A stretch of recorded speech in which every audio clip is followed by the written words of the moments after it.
paysage de savane, c'est le centre géographique du Brésil.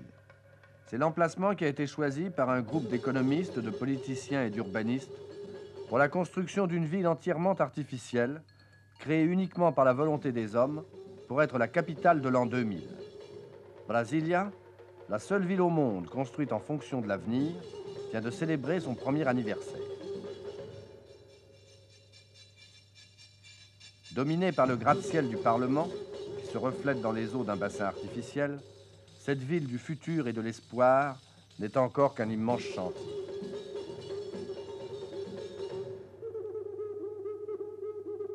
Cette statue, qui semble danser le ballet de l'émerveillement et de la surprise, au centre de la place des Trois Pouvoirs, rappelle que l'emplacement de Brasilia était autrefois le domaine misérable des Indiens.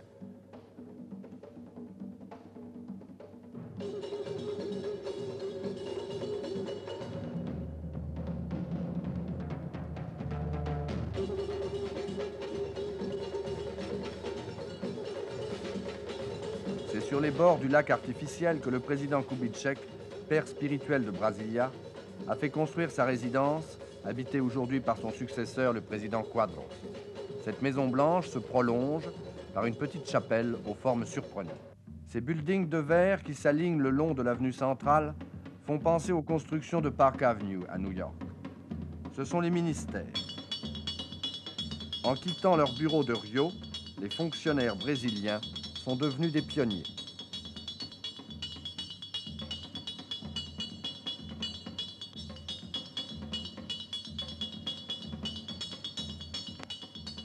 Ce style moderne ne peut choquer personne. Tout est remarquablement équilibré dans cette ville où on peut concevoir et construire dans l'espace, suivant le vœu exprimé par le président Kubitschek, qui voulait que Brasilia soit une ville libre de toute contrainte.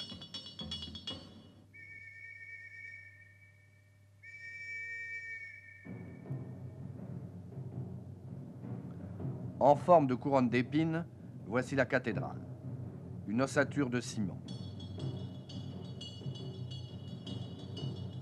Les piliers seront reliés entre eux par des vitraux.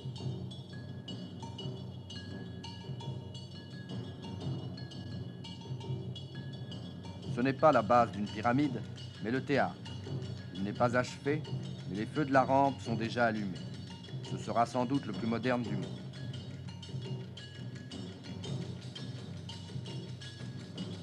Brasilia sera une ville sans feu rouge. Toutes les artères importantes sont doubles. Les croisements sont soigneusement évités. Ces routes ne seront jamais submergées par le flot des voitures.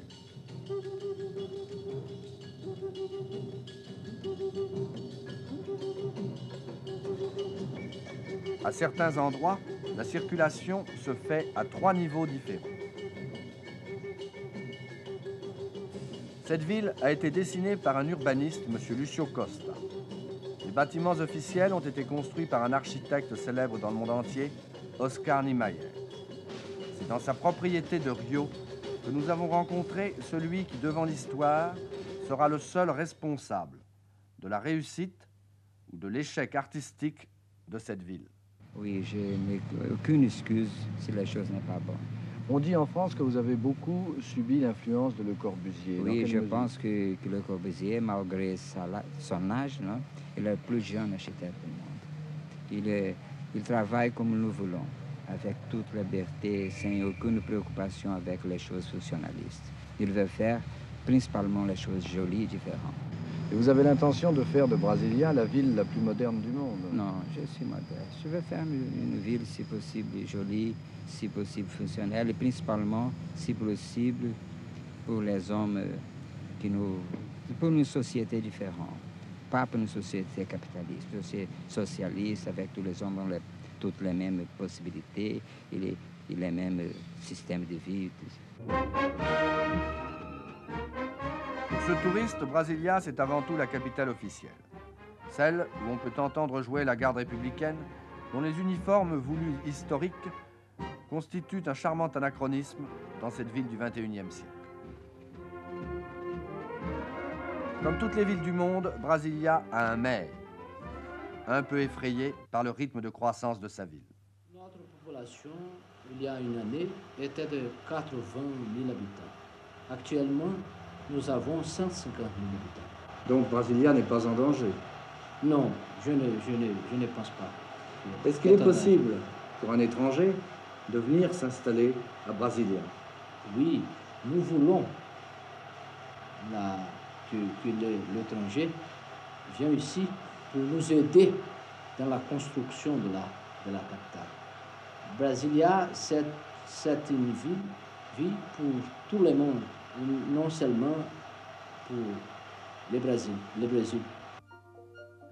Brasilia sera vraiment la capitale officielle lorsque les ambassades y seront installées. Au centre d'une zone qui, dans quelques années, sera un élégant quartier diplomatique, nous avons découvert l'ambassade de France. Pour l'instant, le protocole n'a pas encore imposé sa rigueur, les diplomates sont des pionniers à leur manière, et notre ambassade de France, où nous reçoit M. Bayens, a toutes les apparences d'un poste à essence. Ce n'est pas un poste à essence, c'est plutôt un poste avancé que nous avons ici. Et ce poste est confié à un de mes collaborateurs, Georges McLenahan, qui est installé ici avec sa famille depuis une quinzaine de jours. Et vous faites la navette? Ah, je fais la navette régulièrement, je l'ai déjà fait. C'est mon 4e voyage et je pense venir au moins 2 fois par mois ici. Vous n'êtes pas triste de quitter Rio? Difficile à dire. Mais enfin, Brasilia a des avantages, c'est d'abord la capitale du travail. Et vous croyez à Brasilia? Ah, j'y crois, je suis fermement à Brasilia. Évidemment, quand on voit tous ces bâtiments surgir en un an, on ne peut que croire à Brasilia. Petit à petit, cette ville de pierre et de ciment s'éveille à la vie. Elle perd sa froideur pour acquérir tout doucement sa personnalité. Elle s'humanise. Brasilia, ville éprouvette, s'efforce de prendre un visage humain. Un cinéma,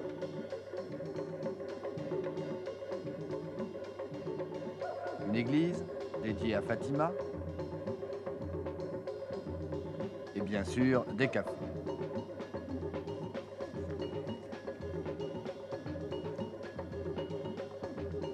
Dans la longue et unique rue commerçante de la ville, nous avons fait des découvertes surprenantes, telle cette banque française. Et ce restaurant tenu par un ancien jockey de Chantilly. Ce taxi Simca appartient à un jeune Français qui me conduit chez son père, M. Noël, qui tient une épicerie buvette. Je pense que je suis un des plus anciens Français de la colonie de Brasilia. Quand vous êtes arrivé ici, comment était la ville? La ville, il n'y avait absolument rien du tout. Seulement l'hôtel, le Palace Hotel qui était en construction. C'était le Far West. Mais c'était le Far West complet, oui. Baraque en bois. Et vous regrettez d'être venu ici? Ah non. Très satisfait d'être venu ici. Et vous croyez à Brasilia, à l'avenir de Brasilia? Je crois, oui. Vous êtes sûr que ça... Ah oui, oui, je suis sûr.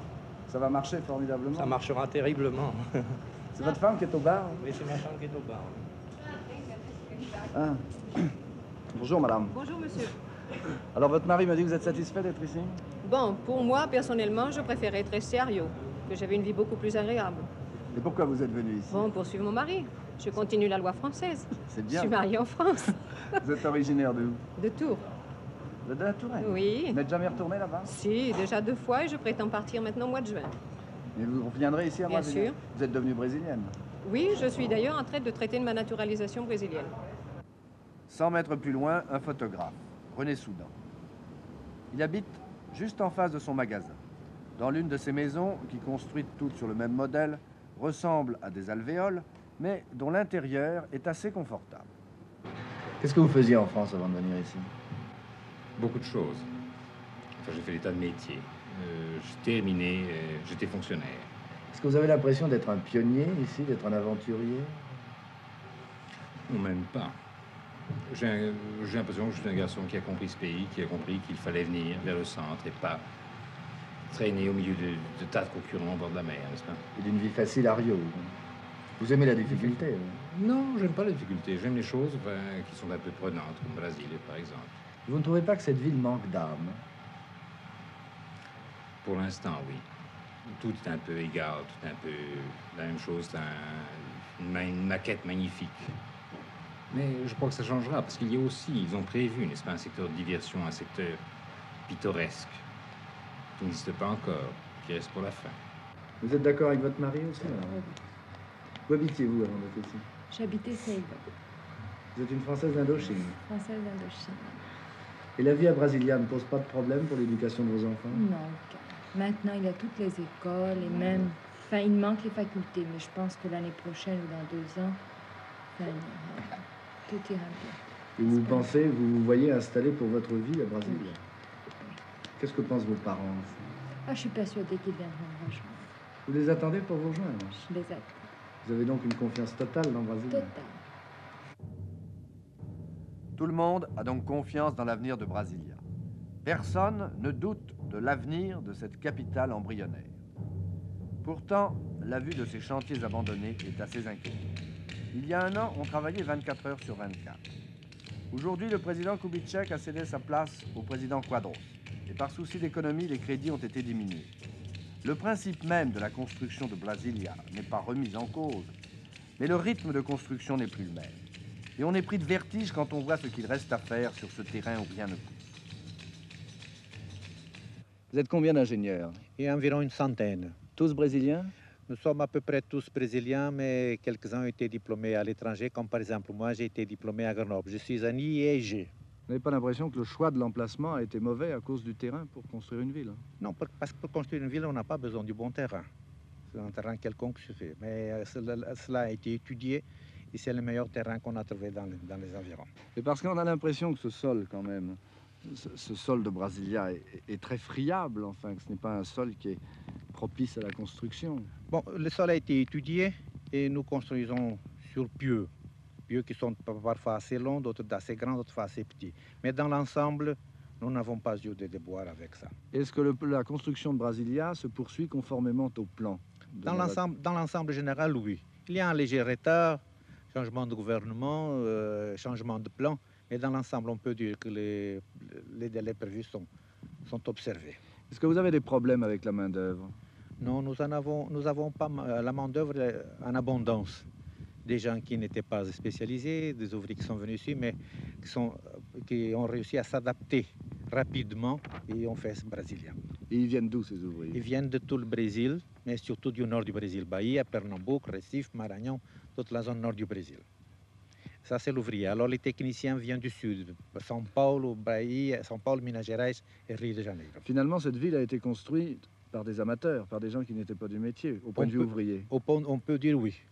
On peut dire que les ouvriers qui sont venus ici, ils ne connaissaient pas grand-chose à la construction. Tous les soirs, ces ouvriers rentrent chez eux en camion. Ces bandeirantes de la construction qui construisent Brasilia n'habitent pas Brasilia.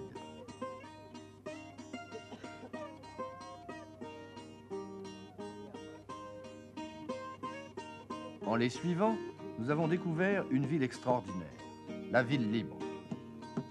On se croirait au Far West à l'époque de la ruée vers l'or. C'est l'antithèse de Brasilia. On passe du 21e siècle au 19e siècle.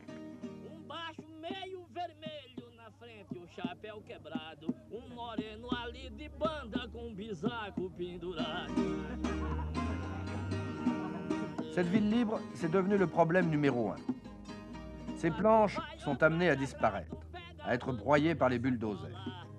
La population de la ville libre doit progressivement être transportée dans la ville pilote, c'est-à-dire à Brasilia. Et la population est réticente, car ici, elle a sa vie, ses habitudes, elle s'est installée.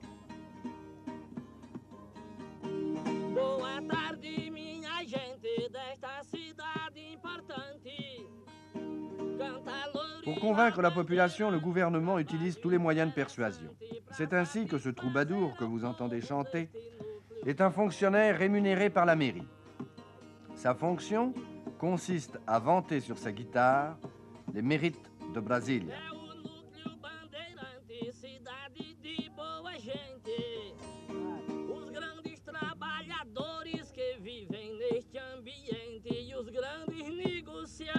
Que também estão presentes.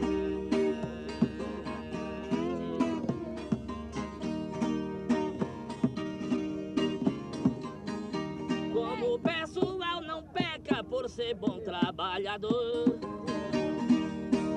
pois vocês moram em Brasília, quero falar com valor. Brasília é uma boa terra do homem conhecedor.